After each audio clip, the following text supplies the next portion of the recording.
Está con nosotros Ramón Arturo Méndez Zarzuela, de ni más ni menos, con temas de interés para compartir y tratar aquí en este programa Acceso Sin Límites. Buenas tardes. Buenas tardes, gracias Luis Fernando. Muy buenas tardes a Nicolás Enrique Grullón Ubiña, donde quiera que se encuentre, a Darling Guzmán, a todo el equipo técnico que hace posible detrás de cámara que este programa llegue a sus hogares y se retransmita a través de las redes sociales. Miren, muchos acontecimientos han matizado la historia política del mundo. En Estados Unidos, Donald Trump fue condenado. Ustedes fue hallado culpable. Todavía no ha sido emitida la sentencia condenatoria, que presumimos que será sanción económica, multas y eso. No creo que la imagen de Estados Unidos hoy, que no está muy fortalecida, dé para que esté encarcelado un expresidente, pero sobre todo aspirante a ella. Y no solamente aspirante a la presidencia de la nación norteamericana, con muchas posibilidades de ser electo. Si resultara electo el expresidente Donald Trump y en ello se encontrara en prisión, usted se imagina, de la cárcel a la Casa Blanca, un presidente en los Estados Unidos. De ahí es que mi deducción es de que él no irá a la cárcel, independientemente de que quizás tenga méritos para ello. Por lo menos fue hallado culpable de 28 cargos penales, pero entiendo que la pena será suspendida, por lo menos hasta tanto no pase el certamen electoral de noviembre. Mucha gente piensa que esta acusación y posterior condena, celebración del juicio y condena, tiene muchas implicaciones políticas. Pero fíjese usted cómo anda el liderazgo norteamericano. Donald Trump condenado, hallado culpable. Joe Biden tiene un hijo que se aprovechó de la condición de Joe Biden como vicepresidente. En ese entonces gobernaba Barack Obama. Recuerde que Barack Obama llevó como su candidato a la vicepresidencia a Joe Biden en sus dos mandatos. Y en esa época Hunter Biden, hijo del presidente Joe Biden, aprovechó esa circunstancia para hacer negocios precisamente en Ucrania.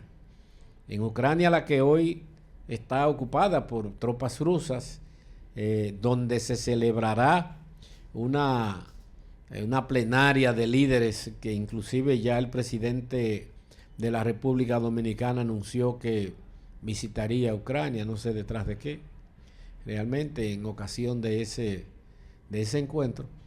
Pero bueno, ahí estamos. En México, el país más machista del mundo, resulta una mujer electa a la presidencia de los Estados Unidos mexicanos, con una holgura que no nos imaginamos jamás, de que la que ocupó el segundo lugar con algo menos de un 30% esté hoy diciendo, reclamando fraude.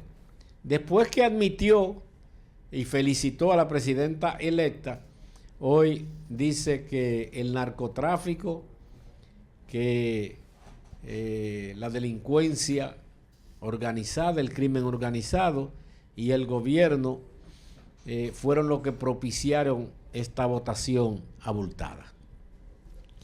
Todas esas cosas se dan en un ambiente que geopolíticamente está muy afectado, porque todos sabemos lo que está sucediendo en la Franja de Gaza, en lo que es el área de Rafah.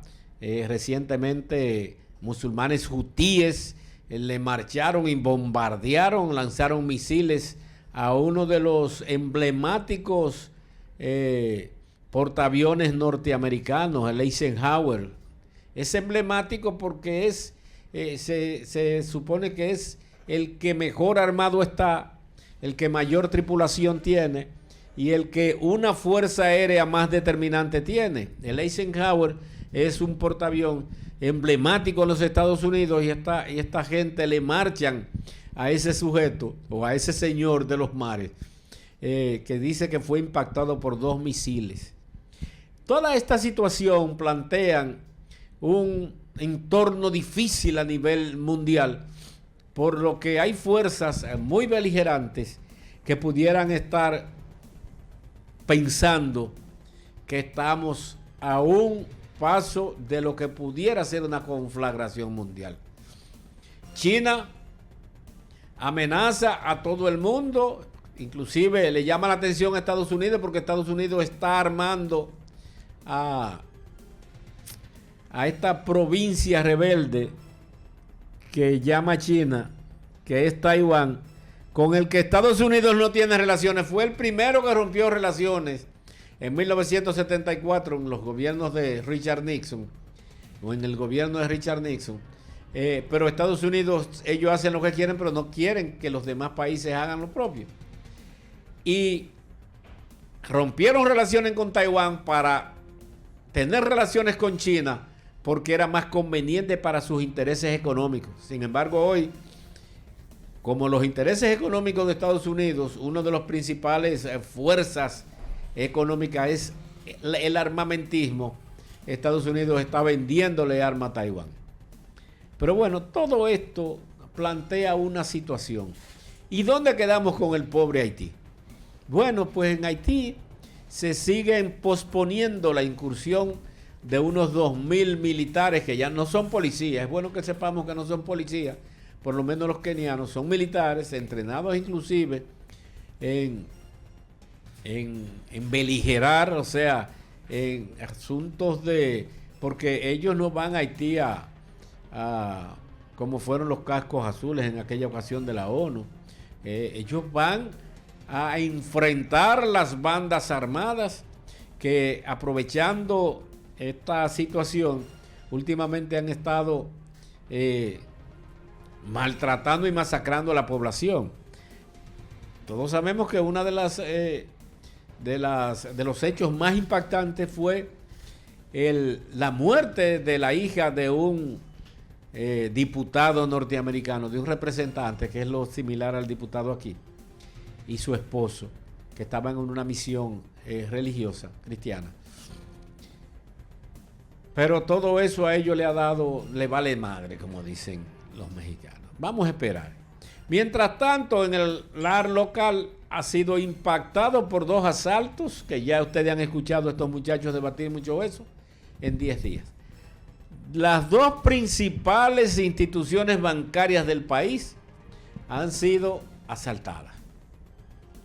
En el caso de Santiago y la sucursal del Banco de Reserva, hay 5 detenidos que serán procesados y ya se le va a conocer medidas de coerción. La gente habla, hay que matarlo. Hay que matarlo. Lo importante es dejarlo vivo, someterlo a la justicia para ver de dónde viene todo eso, porque es un desafío. Y lo lamentable es que el gobierno ahora está buscando motivaciones políticas, y eso sí es peligroso. El presidente Abinader tiene que tener más control sobre estas informaciones que le dan y desechar algunas. ¿Quién puede estarse beneficiando políticamente de esto? Para decir de que esos son planes para desestabilizar el gobierno, porque aprovecharon el momento en que la semanal y qué sé yo qué, para meterse en la forma. Señores, nosotros estamos siendo impactados por un entorno internacional que no es el mejor. En Ecuador, en Perú, en Venezuela, en Colombia, se dan casos alarmantes. Y la facilidad con que penetran a territorio dominicano ciertas élites delincuenciales nos lleva a todo eso. Lo que debemos de hacer es enfrentarlo como se debe. Lo primero es lo siguiente. Tenemos una policía técnica en investigación criminal que no tiene nada que envidiarle muchísimo. Cuando le da la gana resuelven seguido. Lo que no tenemos es una policía preventiva. Porque además el crimen no solamente se previene con simple política policial. Hay que impactar los sectores vulnerables de la población, aquellos que son caldo de cultivo para la el nacimiento, evolución del crimen. Y usted ve que, por ejemplo, estos encapuchados que se ven con unas barbas, una máscara, porque el fenotipo que expresó ese sujeto que sale en la cámara, que todos los vimos, primero, no es el fenotipo del criminal dominicano, ni siquiera del dominicano mismo. Pero cuando la policía quiere dar con ellos, y el presidente Abinader tiene que entender que esto es un desafío a las instituciones, Si no se le pone coto a todo esto, veremos impactar estos actos delincuenciales en toda actividad productiva en la República Dominicana, estaciones de gasolina, bancas de apuestas, negocios, joyería, en fin. Porque, por ejemplo, si las instituciones de intermediación financiera que obtienen decenas de miles de millones de pesos en beneficio, no tienen seguridad, ¿y qué le espera a cualquier negocito que produzca 2 o 3 mil pesos o que venda 2 o 3 mil pesos diarios? Porque la seguridad que supuestamente tienen los bancos no es tal seguridad. Lo que tienen son organizadores de filas. Y por favor quítese los lentes. Y por favor quítese la gorra. No es seguridad de ningún tipo. No hay seguridad aquí. Las instituciones no tienen seguridad. Y lo que lo tienen, por ejemplo, el Banco de Reserva, que uno ve un par de guardias a veces en la principal, lo que están echando no están en eso de seguridad. Porque aquí no hay la cultura de preservar esas seguridades. Y los ladrones están yendo también a las sucursales, Arturo. Están yendo a las que están en plaza. En la de ayer estaba en una estación de combustible. En una estación. Y la de Santiago está en una plaza, en un supermercado. Un supermercado. Entonces esas tienen menos seguridad todavía. Mucho menos todavía. Una persona ahí organizando, como tú dices, organizando la fila. Organizando. Pero entonces, partiendo de esa buena acotación que tú haces, Luis Fernando, muy buena. Y eso es propicio para que estemos mucho más claros todavía. ¿Qué capacidad de captación de recursos tienen esas estafetas? Vamos a llamarle así. Son agencias, ni siquiera son sucursales. ¿Qué capacidad de captación? ¿Cuánto fue el monto que se llevaron ayer del Banco Popular? No sé. No han informado. No han informado. En la otra se llevaron un par de millones de pesos, pero grano a grano se le llena la gallina al buche, como dicen. Ustedes recuerdan, y creo que te oí mencionar a propósito de un comentario en estos días de estos asaltos bancarios, el famoso asalto a la planta de gas. Aquello. Sí. Son metódicas, hasta la vestimenta tú ves que son actuaciones militares o personas con entrenamiento que pueden haber sido militares o no. Aquí recuérdense que los grupos de izquierda entrenaban militarmente a las personas y lo enviaban a China, a Vietnam, a Indochina. Aquí hay muchos mocanos que fueron a entrenarse militarmente fuera de aquí. Debemos de tener cuidado con todo eso. Pero sobre todo no debemos buscar fantasmas políticos, ni politiqueros, ni opositores en las vainas. El crimen no tiene padre ni madre, ni perro que le ladre, pero mucho menos tiene implicaciones políticas. Es delincuente. Y aquí no hay instituciones subversivas para hacer asaltos a nivel de financiar movimientos de izquierda o de derecha o de lo que fueren. En eso, son crimen común, delincuencia común, que buscan su beneficio, su peculio personal. Otro caso en lo que tiene que ver con el asunto político, miren, vuelve la mula al trigo, como dice. Volvemos con las reformas a la Constitución, las reformas al Código Monetario y Financiero, las reformas a ciertas leyes que merecen ser reformadas. Pero entonces ahora le agregamos que 2 hombres dominicanos se casaron en España en una boda muy suntuosa donde participaron muchas estrellas del firmamento artístico dominicano. Oiga eso, que viajaron con mucha opulencia, supuestamente le pagaron el pasaje a muchas estrellas de esas y la estadía en España para que la cubrieran. ¿Con qué objetivo? Porque todo tiene que tener un plan. No es porque son amigos y quiero que tú vengas a mi boda.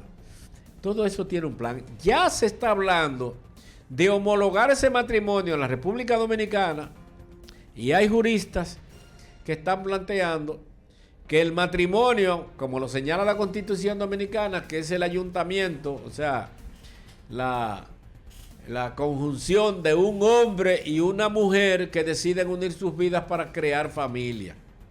Escuché al doctor Ciprián, un hombre muy preparado, abogado, esta mañana, decir que eso era letra y que la letra, que eso es puramente gramatical, que el espíritu, óigame usted, que el espíritu del derecho universal no puede tener limitaciones, que si bien define lo que es el matrimonio dominicano, la Constitución Dominicana no prohíbe el matrimonio entre hombres o entre mujeres. Válgame Dios. Y así llegamos, inclusive estaba fomentando que se sometieran instancias a las cortes para que se admita. E inclusive llegó a decir que cualquier juez de paz que tenga en bien a homologar con una decisión un matrimonio entre homosexuales, podía hacerlo. Y fue más lejos, que cualquier oficial del Estado Civil podía casar civilmente a dos hombres, a dos mujeres, o dos mujeres que vayan y se le presenten que querían unir sus vidas. Porque la Constitución, si bien define lo que es el matrimonio en la República Dominicana, no prohíbe entre iguales el matrimonio. Chupe usted y déjeme el cabo. Y en última instancia, la reforma constitucional, el presidente insiste, y hay muchas personas y personalidades con las que yo me identifico, en el sentido de que el supuesto candado que quiere poner el presidente en este momento no es lo que necesitamos. Los partidos de oposición, PLD, Fuerza del Pueblo, que tuvieron oportunidad de hacer verdaderas reformas fiscales, se oponen a reforma fiscal, a una verdadera reforma fiscal integral, progresiva. Lo que significa progresivo es que el que paga impuestos es el que obtiene beneficios, que el que nada tiene no puede pagar, que usted no puede estar pagando impuestos cada vez que compra cualquier cosa, porque reitero una información que di en programas anteriores aquí, de 1.100.000 millones de pesos que se recaudan en impuestos en la República Dominicana, 750.000 millones son al consumo. Por favor, son al consumo, y con ello el ITEVI. ¿Puede un país que maneje tal condiciones tributarias enrumbarse en desarrollo, en el camino del desarrollo? No. Tenemos una presión tributaria de un 14%. ¿Qué es la presión tributaria? Porque escuchamos y hablamos mucho de eso. La presión tributaria no es más que dividir el total de lo que se recauda en impuestos personales, particulares, en empresas o lo que sea. Lo que el Estado recauda en impuestos lo divide entre el Producto Interno Bruto, que es toda la riqueza que recibe la República Dominicana, el valor de la riqueza que recibe y produce la República Dominicana, y para sacar el porcentaje lo divide entre 100, lo multiplica por 100. Dividen la totalidad de las recaudaciones por impuestos entre el Producto Interno Bruto, que actualmente está en unos 123.000 millones de dólares. Usted lo multiplica por 58, 59 que está el dólar, y eso le dan los pesos. Que no sabemos contar hasta ahí.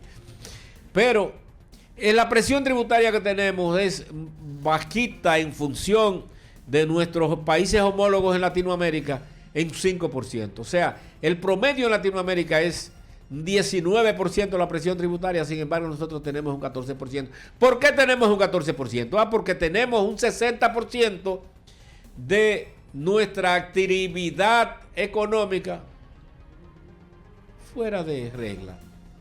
Informal, le decimos. Pero es que no hay control de ellos. Dentro de toda esa actividad están gente que produce mucho dinero, y que me disculpen los médicos, y que me disculpen los ingenieros, los arquitectos, los abogados. Aquí tenemos un ejemplo, Nicolás y Luis Fernando, dos ejemplos, que no están sujetos a... se transparentan algunas cosas. Y también está el que vende kip, el que vende pastelito, el que vende...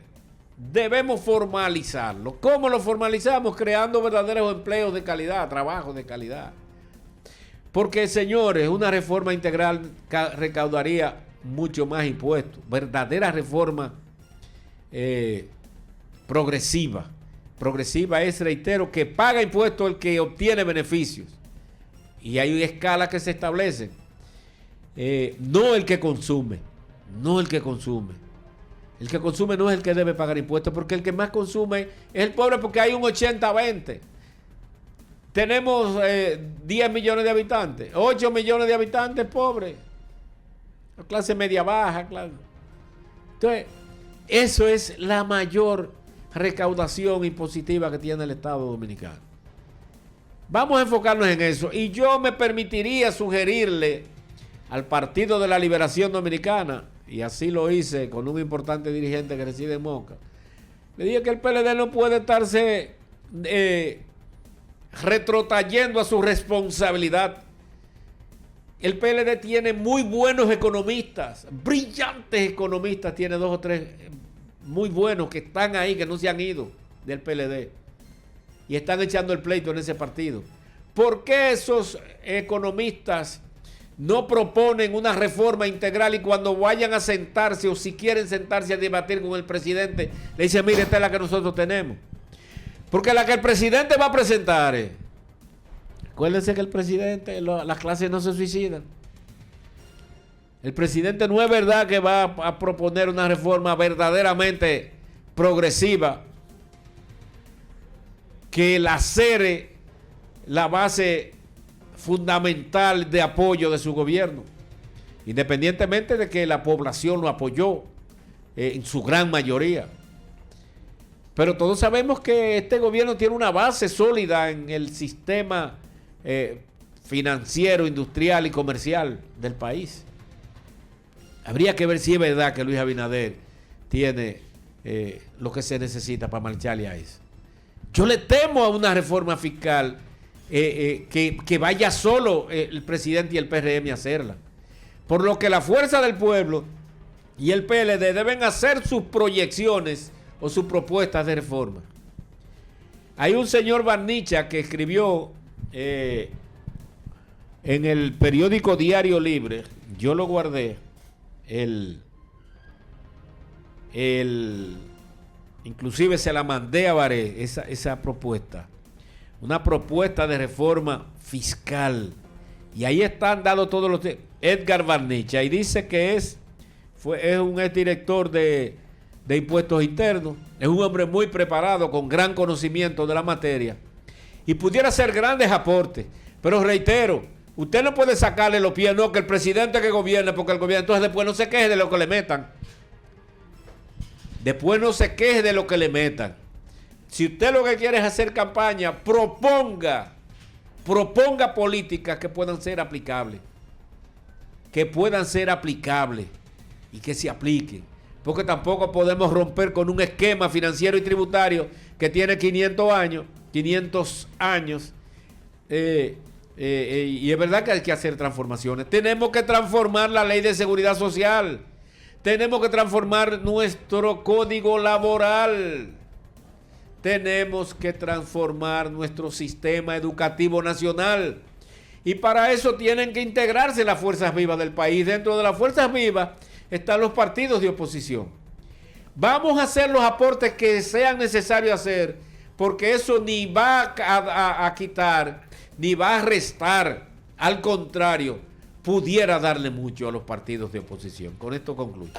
Gracias A ustedes por soportarnos, a Nicolás, que nos permite hablar todas estas pendejadas los martes y los jueves. Y a ustedes por soportarnos. A las 7 de la noche, Luis Fernando Guzmán, ni más ni menos por su canal 58. Buenas tardes. El mejor equipo de la televisión te espera cada día de 12 a 2. Acceso sin límites por el canal 58 de Televiaducto es simplemente incomparable. En J Productora, marcando la pauta a seguir.